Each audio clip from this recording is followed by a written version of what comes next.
Good morning. I'm former Secretary Edwin Lacierda from Pinoy's administration. Good morning. I'm former spokesperson Margaux Salcedo from former President Joseph Estrada's administration. And we are the Spokes.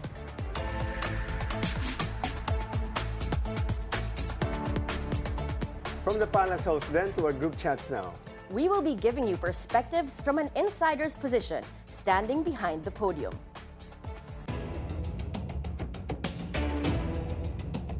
And noted by the Spokes is a politiscoop from politico.com.ph.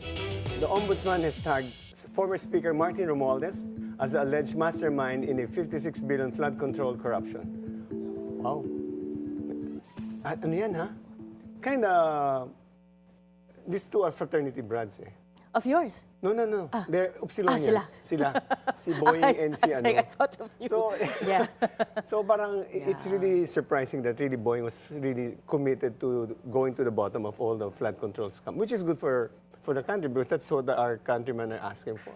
A lot of people were saying that perhaps the president was protecting his cousin, but at least this shows that he was not. Kasi remember, that was so...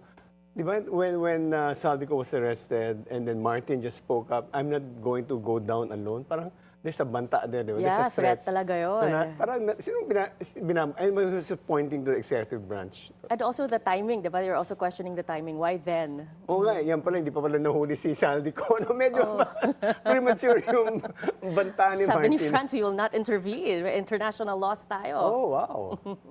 Anyway, so si Chavit Singson has tagged both BBBM. Nabuhay na naman si Chavit Singson. Buhay na naman si Chavit Singson. Noong panahon ni Erap, siya naman ng ano. So, parang si Chavit Singson yung bagong JPE, di ba? Parang abuti siya ng 100 years old. Diyan pa rin siya. Wala masyadong epekto. Not like sa wedding, di ba? Remember in Erap? He was really very, very instrumental. This time around, parang he was just making some noise. Yeah, but I guess also because there's just so much noise going around everywhere now. So, yeah. Ay, sinasabi mo dati, we were talking about it, wala pang SOCMED noon, di ba? So, ngayon may SOCMED na. So, it's just one of the many voices that are just crying out there. Yeah.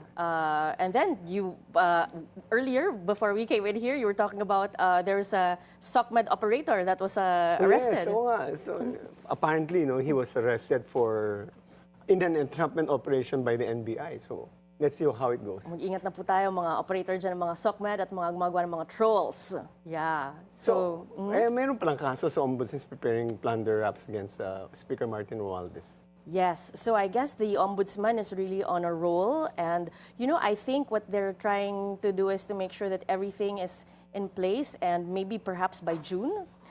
Because remember, yung mahiya naman kayo line was stated by the president the last SONA. So maybe at least they'll have something to present to the people come the next State of the Nation address. There's always a surprise announcement, di ba? 2 years ago, it was sa Pogo. And last year was the mahiya naman kayo. So anong sasabihin niya ngayon this time around? Ano sabihin mo? Siyempre, the people are looking for accountability. So I think that's what they're really after. So let's see if kung matuloy talaga itong mga charges, no? And plunder is non-bailable, ha? Non-bailable, and you have to be able to show a series of criminal activity. Yeah. So we'll see.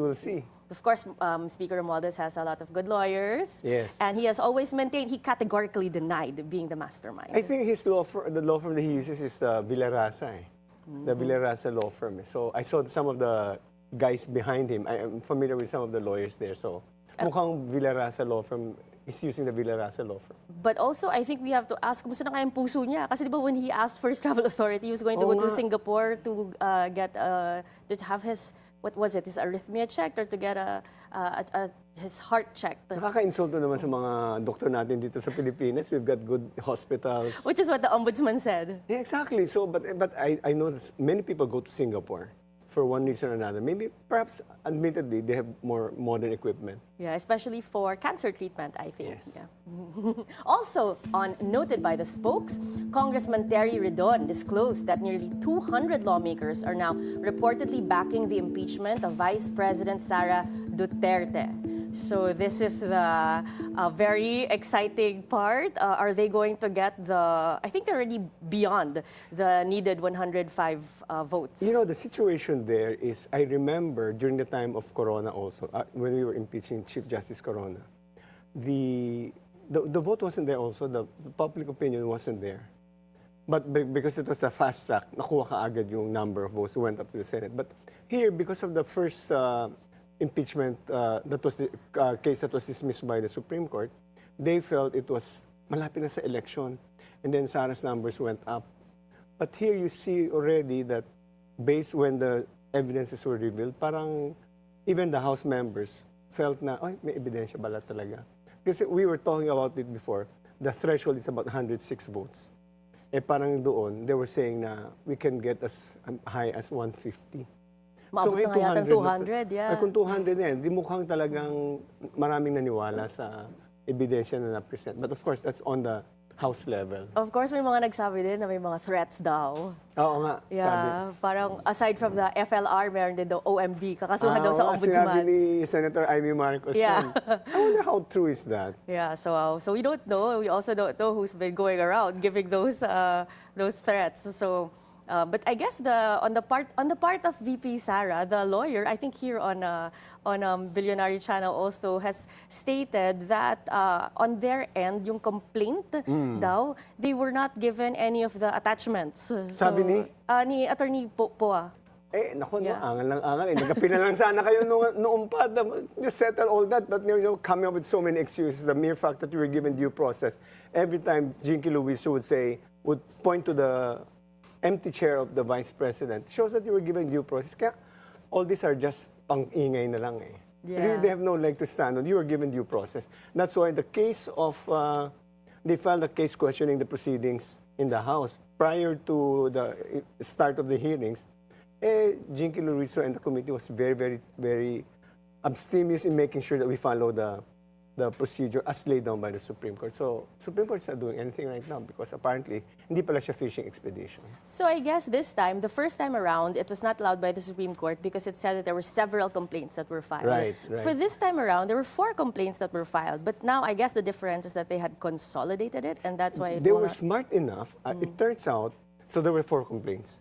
It turns out that upon advice of their counsel, medyo mamumroblema tayo if we allow the 2 parang filed within the 1-year ban or something to that effect.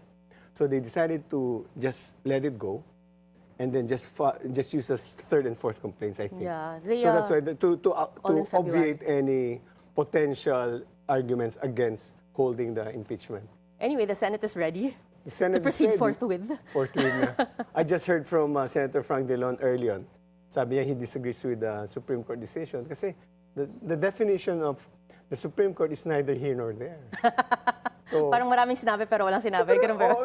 kasi sinabi naman ng website saka ng Oxford for tweets immediately, you're coming up with another definition na naman. Parang ginawa nila sa first impeachment decision nila, sa motion for recon decision, session days is now, for impeachment purposes, is considered calendar days. Nowhere in the parliaments of the world will you have any other definition as how it is practiced from time immemorial. So session days, it's not calendar days. Kaya very creative ang ating Supreme Court eh. Can you imagine if we start with hearings in the Senate, how long that's going to take again? That's going to consume us. You know, we had Tony Lopez here and he said that's just purely entertainment. And then we're going to be having these hearings for what, maybe the next 6 months? That's all we're going to talk about. Oh, 6 months? I mean, I don't know. I'm assuming. How long did the Corona impeachment trial take? Parang 4 yata. 4, 3 or okay. 4 months. Mas mabilis naman siguro. Hindi mo tayo abutin ng end of 2027. You know what for us should be exciting are who are the private prosecutors there. And on the side of the House, the one with experienced litigation is Chel Jokno.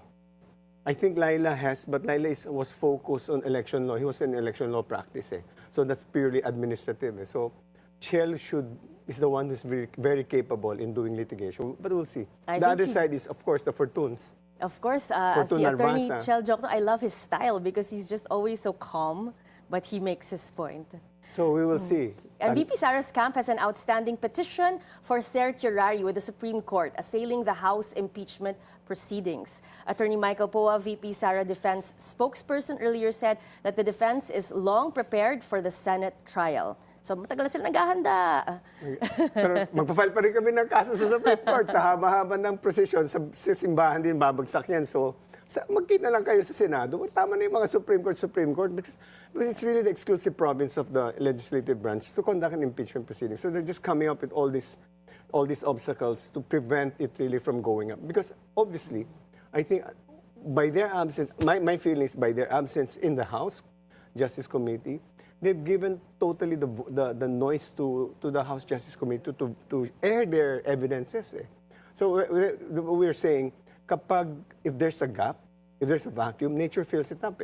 So kung hindi sila nagsasalita, tayo magsasalita. Kunyari, House Justice Committee tayo. So we will drown the airwaves with our evidence. Sila naman sa social media. Sa social media sila. So these are the headlines noted by the spokes today. We will have a notable economist from AIM, public policy practitioner and former undersecretary, discussing the 7.2% inflation rate when the spokes returns after this short break.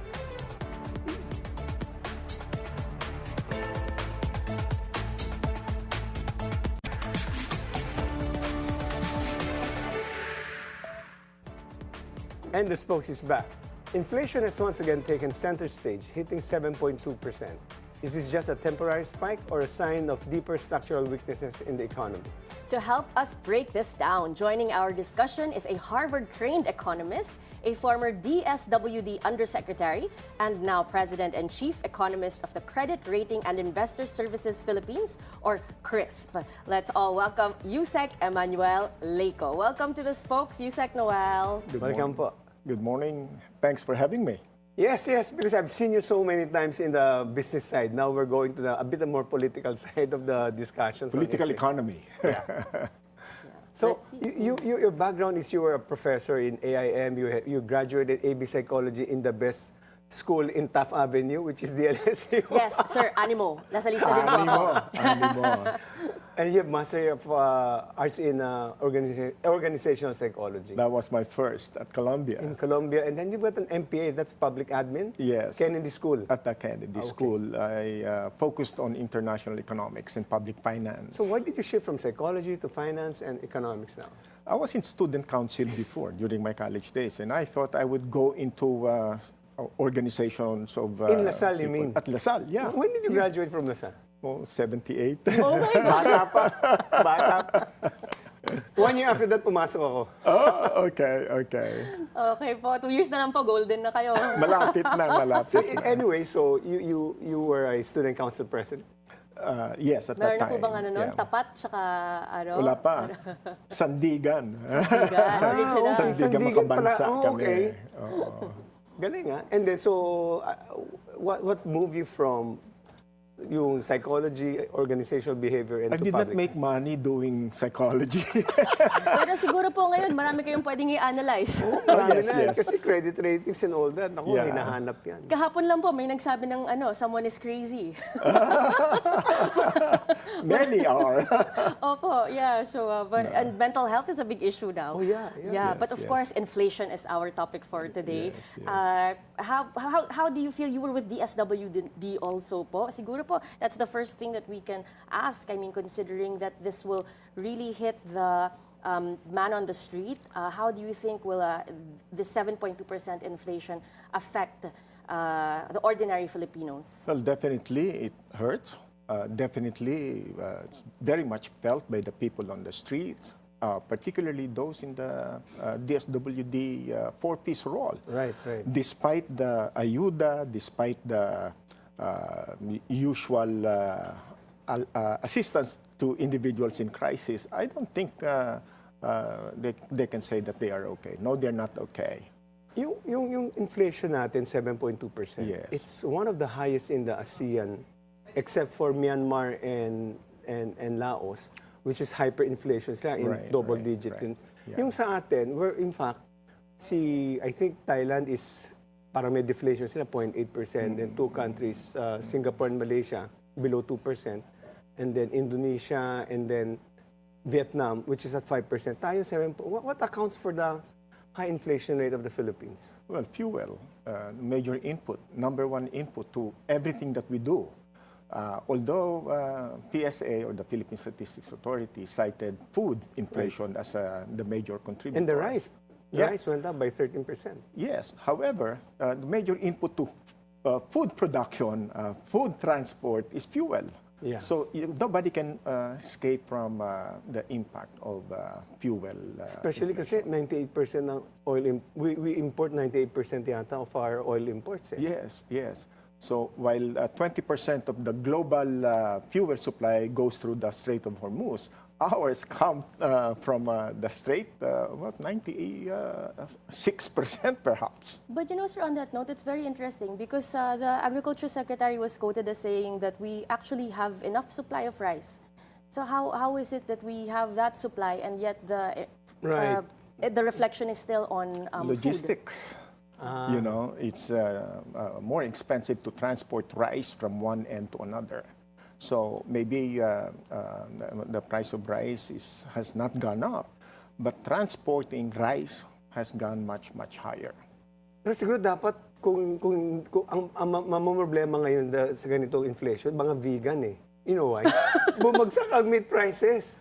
Di ba? Meat prices went down. If that is available, because many vegetable farmers are no longer able to sell. Yung mga traders are not able to go to Benguet and bring vegetables down. So what do? They just put it back in land. They replant them or just give them away. So transportation really choked our economy. Is this the first time that we're experiencing this, po? I mean, in this kind of context? Because, of course, we've had inflation 2022, and then also in the past. In fact, I was reading as far back as like, when was it? Like early 80s? May time daw na pumalo pa nga yata tayo ng 60%.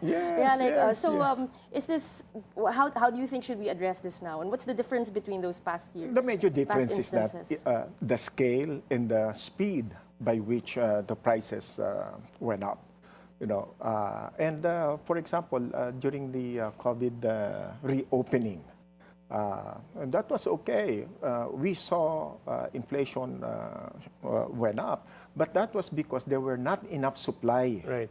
And therefore, suppliers or producers were encouraged, stimulated to produce more so that they will be able to provide for the market. You mentioned about supply, and we know that not all inflation are created equal. There are two kinds of inflation, which is demand-driven and cost-push. Can you explain these two kinds of inflation, and what kind of inflation are we experiencing now? Is it demand-driven or supply shock inflation?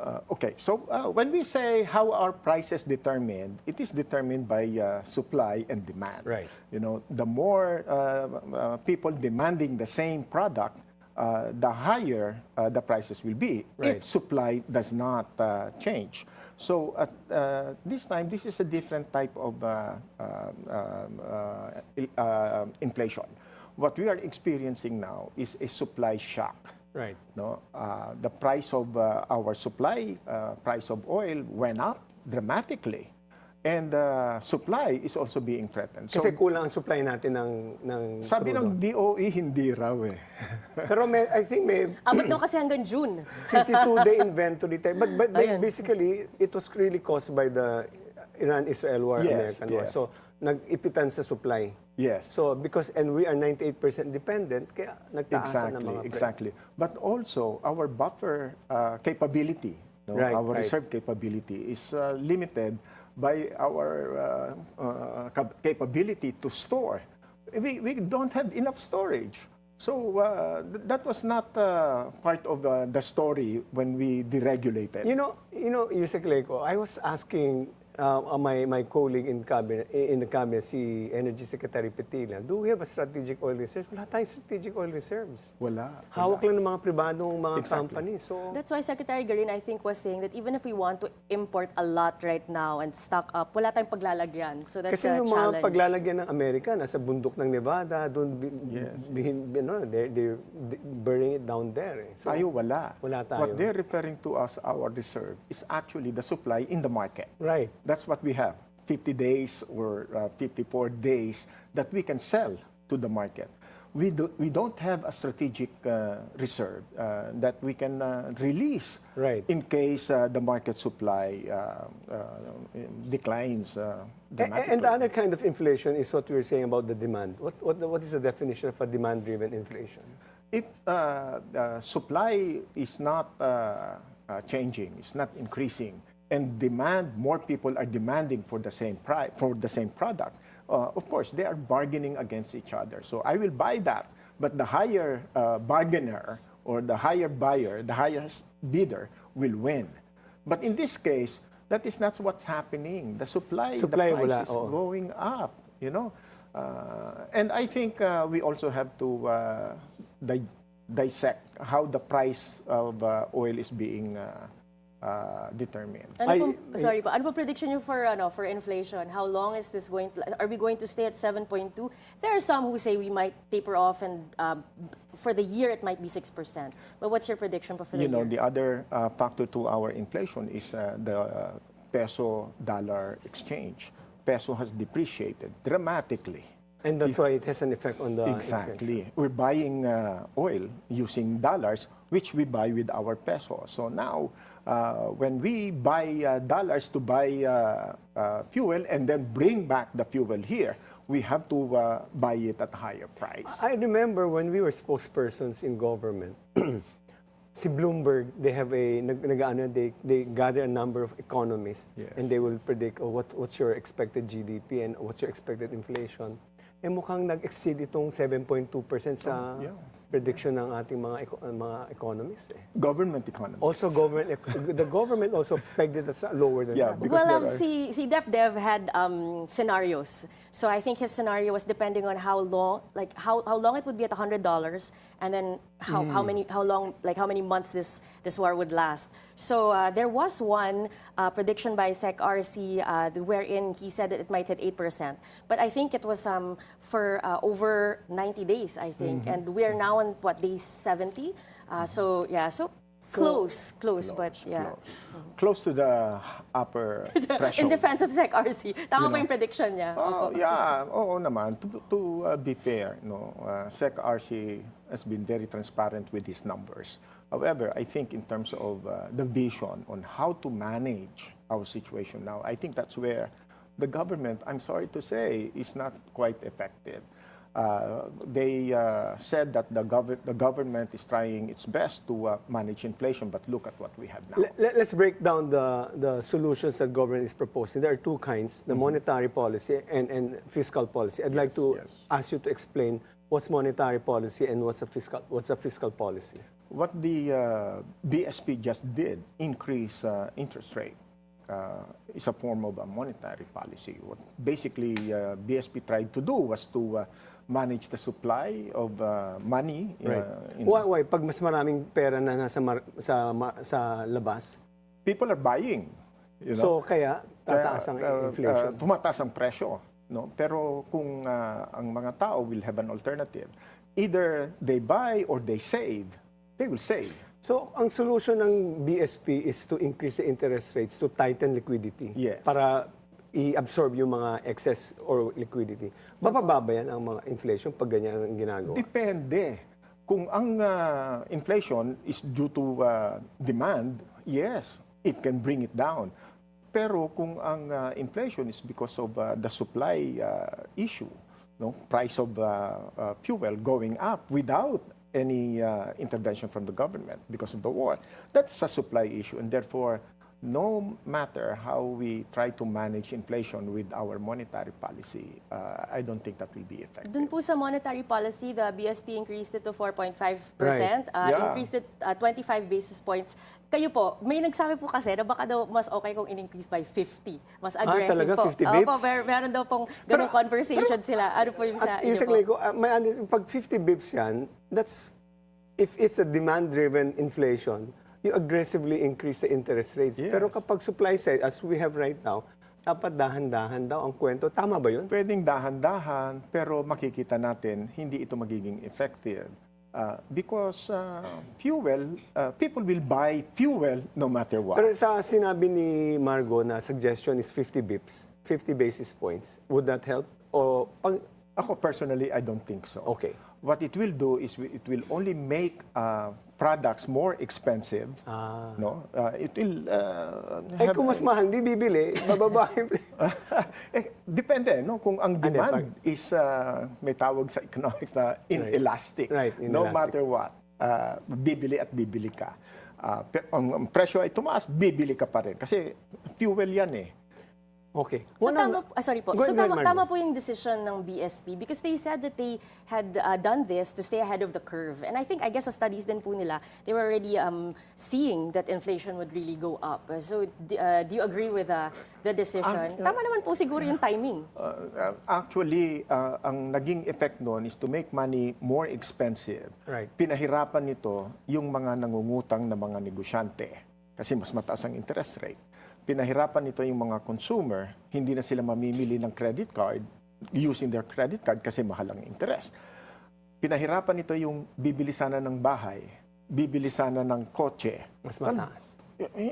So, na-defer yung kanilang mga... So you feel dapat hindi ginalaw at all? Well, siguro kaunti lang. You know, kasi mahirap naman to say and for the BSP to appear na, teka muna, we're part of the solution, no? Yung isa pang macro monetary policy na ginagawa ngayon is foreign exchange intervention kasi nga mataas. Ginagawa ba yan, dapat gawin ba yan ng Bangko Sentral ngayon? Ang FX intervention. Para to control the dollar exchange rate ng peso. Kung mababa kasi ang peso natin, tataas ang presyo. Kung ang dollar reserve ng Bangko Sentral is unlimited, unfortunately, hindi naman tayo ganoon ka. Pero what's the current dollar Nasa reserve? 100 plus billion. Mataas na yun, di ba? Mataas Hindi naman ba? po Pero yun. madaling maubos yan. Remember, po yung yung Asian type, crisis, no? Merong isang nag-speculate, didepensahan ito ng Thailand, yung Thai baht. So they speculated on the Thai baht. They attacked the Thai baht because they anticipated that the Thai central bank will intervene. They also did that to Malaysia. Pero it's like fighting a storm. It's like saying the typhoon will be diverted away from your country. No, I think that will Pero be... to your knowledge, since we started, the fuel crisis started, nag-intervene na ba ang Bangko Sentral sa FX? Sa foreign exchange? I believe so, but not in a big way. And that's okay with you? Or is that kulang? Of course, that's okay. However, limited ang impact ng FX intervention, drawing from the experience of the Asian crisis, no? the Asian currency crisis. Siguro po next we can talk about what industry sectors remain attractive to foreign investors. But before you answer this, sir, the spokes will return after this short break.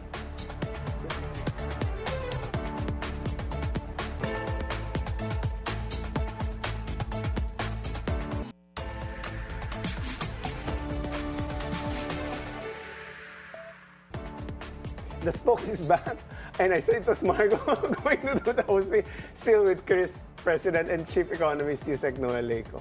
So our hanging question a while ago was what industry remains attractive to foreign investors? And I said that is a very difficult question. Yes, of course. You know. Yeah, I think that was a big debate then among the monetary board. But of course, there are industries that you can still go to that no matter what, people will Such have as? to healthcare, for example. Oh, okay.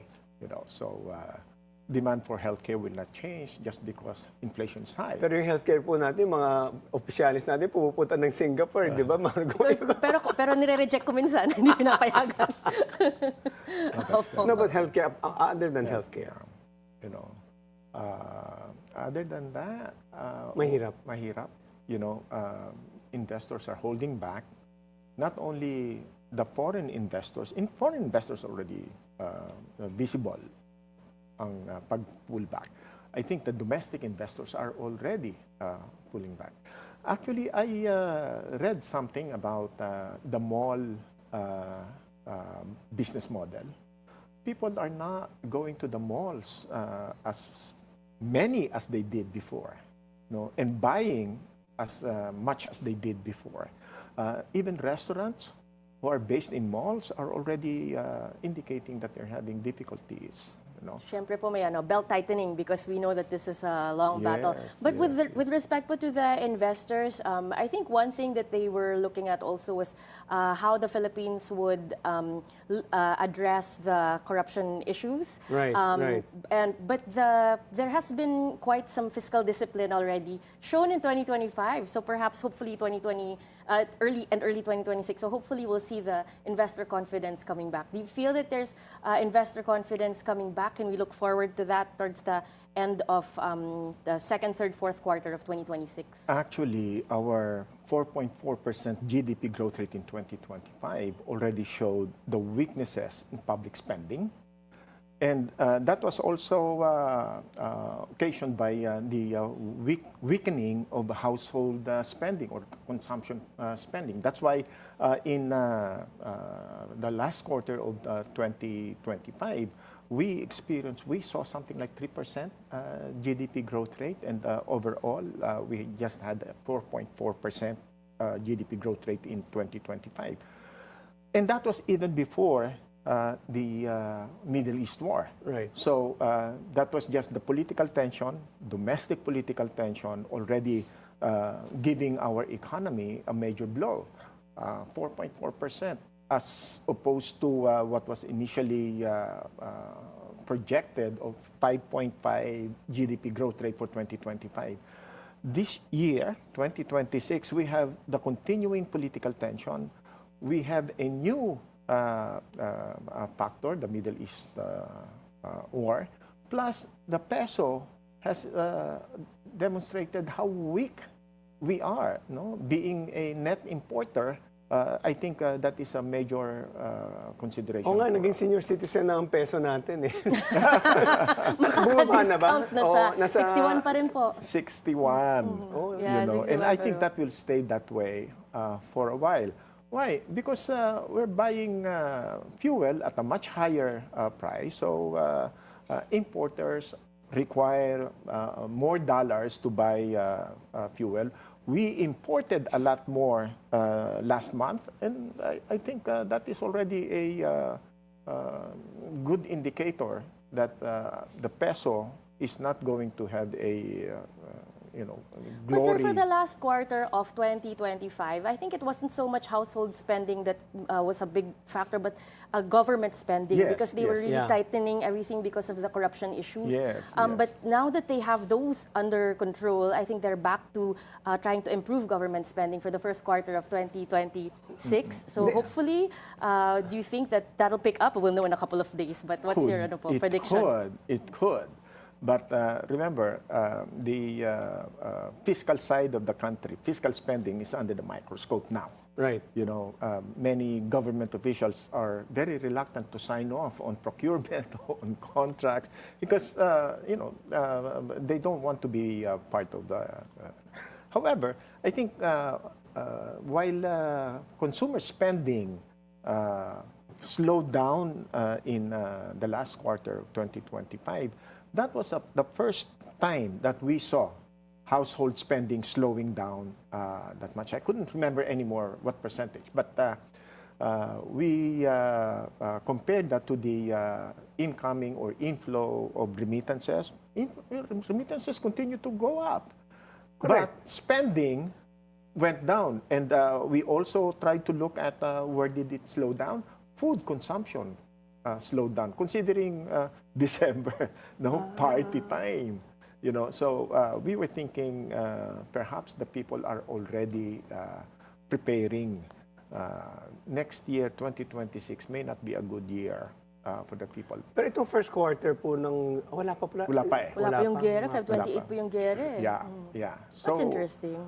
tomorrow, when the PSA, Philippine Statistics Authority, announce our GDP numbers, I think that will be very interesting. Which leads me to certain economists and certain financial institutions have assessed that the Philippines has a high risk of stagflation. Yeah. So can you please explain what is a stagflation? Well, stagflation is a concoction of two words, stagnation and inflation.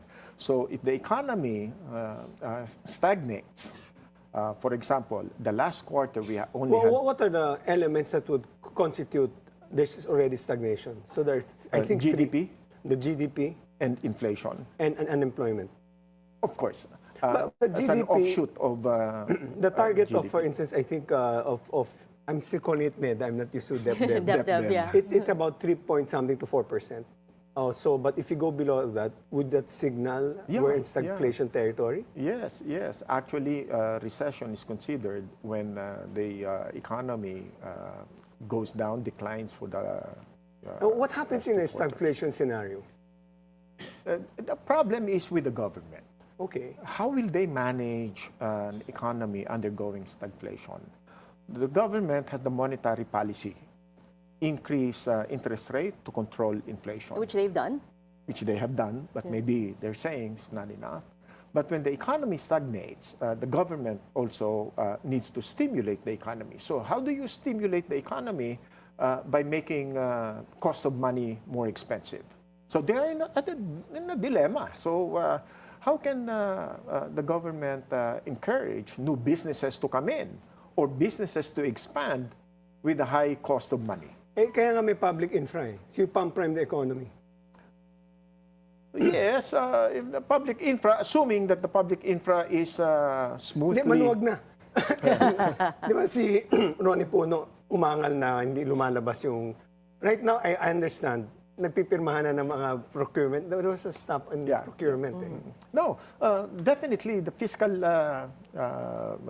decision or fiscal intervention will definitely help. But fiscal intervention per se will not be... There was another one po. Sa DTI, they have introduced loans for women entrepreneurs, for OFWs, for micro-entrepreneurs. Do you think that will help? Because I think it's like seven billion. Of course, that will help. But the tourism department will have a problem with how do you justify or subsidize the debt that you are giving out to women entrepreneurs at an environment where an environment is being characterized by high cost of money. So what interest would you charge? Would you give them for free or subsidized interest? May program po sila eh. Parang if you can borrow it at a very low rate for a period of time. Yes, And yes. I think the goal of that program really is to encourage, at this point in time, it happened po after the oil crisis, it's really to encourage businesses to be able to flourish in spite of the oil crisis. That will help if inflation is held low, not constant. 7.2 is very high. So businesses these days, or people in business right now, are really thinking more than twice whether to go in or expand. So despite the initiative of the Department of Tourism to encourage women entrepreneurs, DTI po. or Yeah. DTI, they will face the same economic environment. You know, there's another sector that's very interesting, the entertainment sector. I read somewhere that the concerts that were held contributed greatly to the economy. Last year. Here? Opo. I guess yung mga K-pop and then the arrival of like all of these concerts. Do you think that'll help stimulate? Maybe we should have more concerts. The soft power, dahil Korea, the soft power yan. Yes. Creative industry. Assuming they have excess income, they will pay for concerts. But if they don't have the excess income, they would rather buy food than get entertainment. Usec Leyco, you mentioned that you visit the malls, there's lesser foot traffic. But is it also possible because of the cost of oil, they don't go to the malls, but instead, they migrated to buying online, the digital economy and the e-commerce? Oh yeah, they do. Is it being tracked? But because I've never seen a data on the digital economy, the online commerce, except when Google and Temasek issues their annual report. Yeah. Pero dito ba natatrack ba talagang digital economy? Hindi masyado because they will be taxed. So therefore, understated yung... Well, I don't want to cast doubts on their reports, but definitely there are a lot more online sellers that are being recorded. But I'll tell you something, because I have a fintech business that processes digital payments. Mukhang hindi bumababa yung yung volume eh. So baka nga nag-migrate lang Pwede. to the online space. But I don't know if it's being tracked by our PSA or by NEDA. But that's something that, because I've never seen a report from a local source that the digital economy is so much. It's always the Google Temasek, their annual report on online e-commerce. So, That's very true. Kasi, I mean, just from a common sense point of view, since ang mahal ng mag-travel, pumunta sa labas, hindi na tayo lalabas, di ba? Order na tayo online. Of course. Maybe they have definitely. That's migrated. part of our survival mode. No? How about po electronics? Yes. Do you have any info po on electronics, manufacturing, all of these other sectors po? How do we stimulate these industries? Well, electronics definitely a major input to our exports, but we also import them. You know, electronic semiconductor. We export them, but we import more.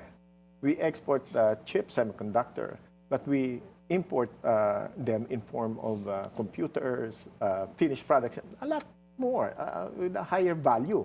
So this is like we export our raw materials and then we import finished products. I just remember the oil crisis. One of the elements that was stuck in the Strait of Hormuz are these material for the semiconductors. So maybe that's also something that is pulling us down?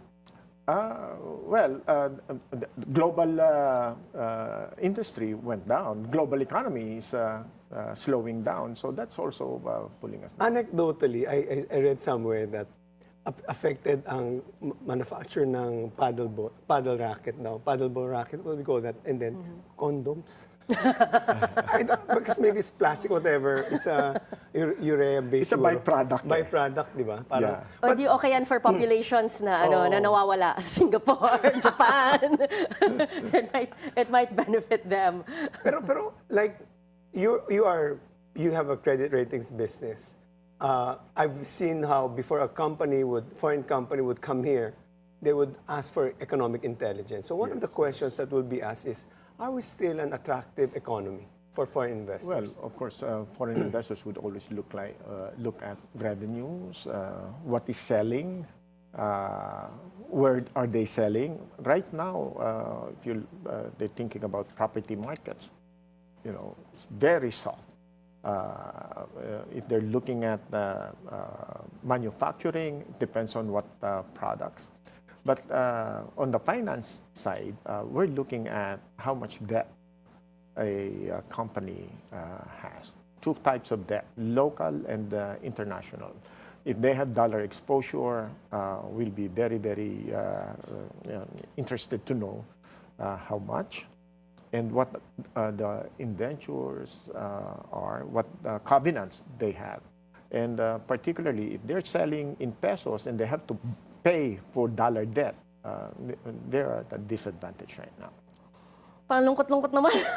But you know, I think one factor is that in the international market, the Philippine government bonds was just recently also accepted as part of the emerging markets bonds. Yes. So maybe that's a good sign. This was noted by the Bangko Sentral ng Pilipinas governor. Good and bad. It might be a good sign that we're still in the market. Yes, no, good and bad. Remember, the bond index puts together different countries, different corporate issuers, and then put them in an index. The fact that the Philippines is there is great.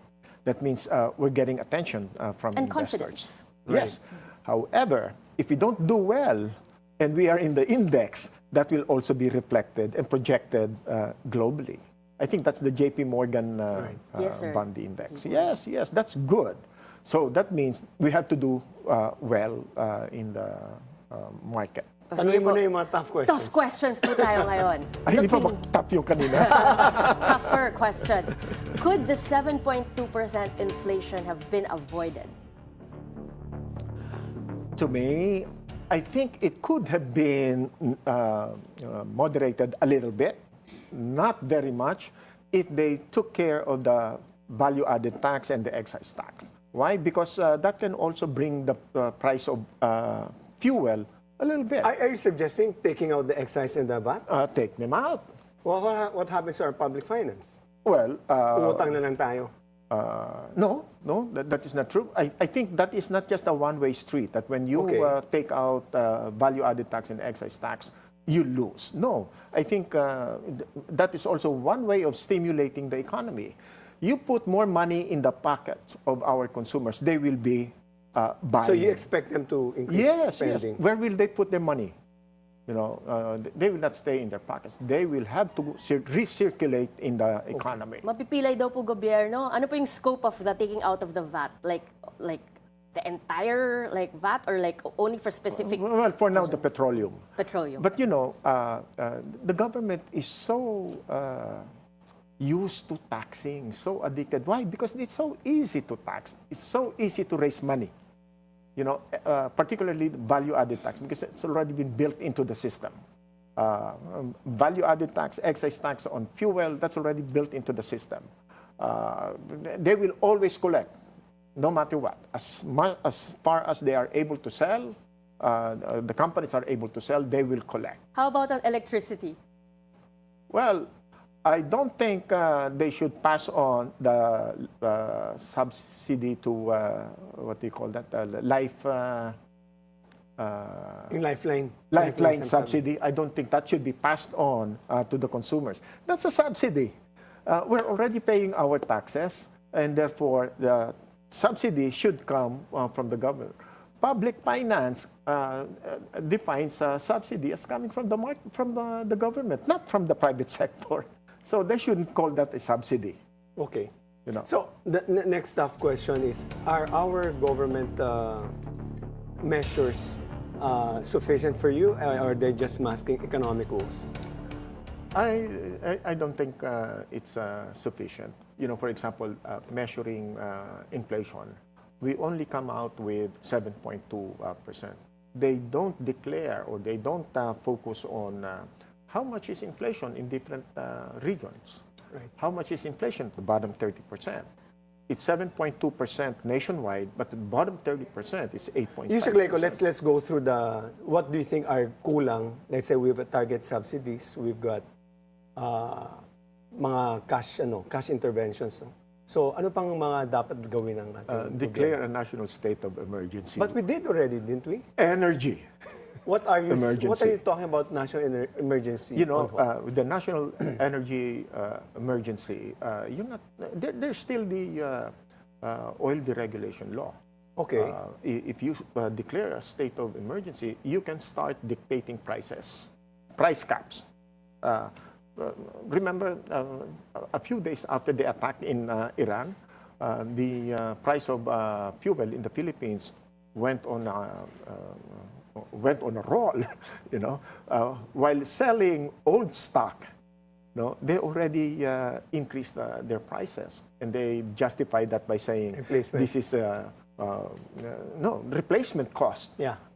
Wait a minute, your profit in the old inventory is already built in when you are selling them to the market right now. So I think the Sa government... inyo ko lang narinig na talagang tanggalin natin ng VAT, excise. 7.2%. That is a crisis. You know what that means on the household? And I think this is where my DSWD background will help. No, if you don't have excess income and inflation is 7.2%, prices of food went up, you know what they will do? They will reduce their purchases of food, or the sharing. The mother will have to share, or will share with the children. You know, that's what happened. So 7.2%, I think, is a indicator that we are in a crisis. Gosh, I don't want to end on that such a sad note. Siguro That po, is not sad. let's may pag-asa po ba tayo? Because I always believe na parati tayo may pag-asa. Meron po, meron naman. And I think may pag-asa tayo if our policy managers look at the indicators. You know, this is like driving. You cannot drive just looking ahead without looking at your instrument. You know, you have to look at your speed, you have to look at your fuel, you have to look at your oil. And that is where inflation numbers come in, GDP numbers come in, and then we have to disaggregate. We also have to look at unemployment, we have to look at poverty statistics. So when you are driving and equipped with this information, I think we have hope. Yes, know? there you go. So on that note of hope, thank you so much, Usec Emmanuel Leyco. Inflation may start as a number if left unchecked. Rewrites economic and political realities. The real test is not how government explains current inflation, but how decisive government acts before it defines us. I'm former spokesperson Margaux Salcedo. And I'm former Secretary Edwin Lacierda. And we are the Spokes.